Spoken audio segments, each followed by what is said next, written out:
করেছো না অপব্যবহার করেছো? আল্লাহ রাব্বুল আলামিন বললেন, সৎ কাজের আদেশ দেওয়া, অসৎ কাজে নিষেধ করা প্রত্যেকটা উম্মতে মুহাম্মাদের দায়িত্ব। কুনতুম খায়রা উম্মাতিন উখরিজাত লিন-নাসি তা'মুরুনা বিল মা'রুফ ওয়া তানহাউনা আনিল মুনকার ওয়া তু'মিনুনা বিল্লাহ।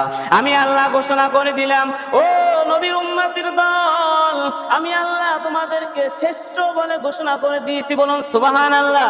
সারা পৃথিবীর মধ্যে যত আমি আল্লাহ সৃষ্টি করেছি, যত মাখলুক সৃষ্টি করেছি, সমস্ত সৃষ্টির মধ্যে তোমাকে আমি শ্রেষ্ঠ উম্মত বলে ঘোষণা করে দিয়েছি। আর তোমাদেরকে তোমার নিজের জন্য সৃষ্টি করি নাই, মানব জাতির কল্যাণের জন্য সৃষ্টি করেছি। আর তোমাকে তোমার নিজের জন্য সৃষ্টি করি নাই, মানুষদেরকে সৎ পথে আহ্বান করার জন্য সৃষ্টি করেছি।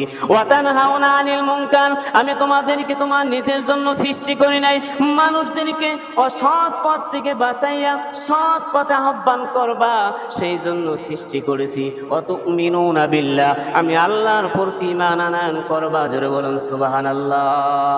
তারই প্রসঙ্গে আল্লাহর নবী পয়গম্বর সাল্লাল্লাহু আলাইহি সাল্লাম বলেন, ক্বালান নবী সাল্লাল্লাহু আলাইহি ওয়াসাল্লাম, মান রাআ মিনকুম মুনকারান ফালিয়ুগাইয়িরু বিয়াদি ফাইন লাম ইয়াস্তাতি ফাবিলিসানি ফাইন লাম ইয়াস্তাতি ফাবিকলবি ওয়া যালিকা আদআফুল ঈমান। জোরে বলুন সুবহানাল্লাহ।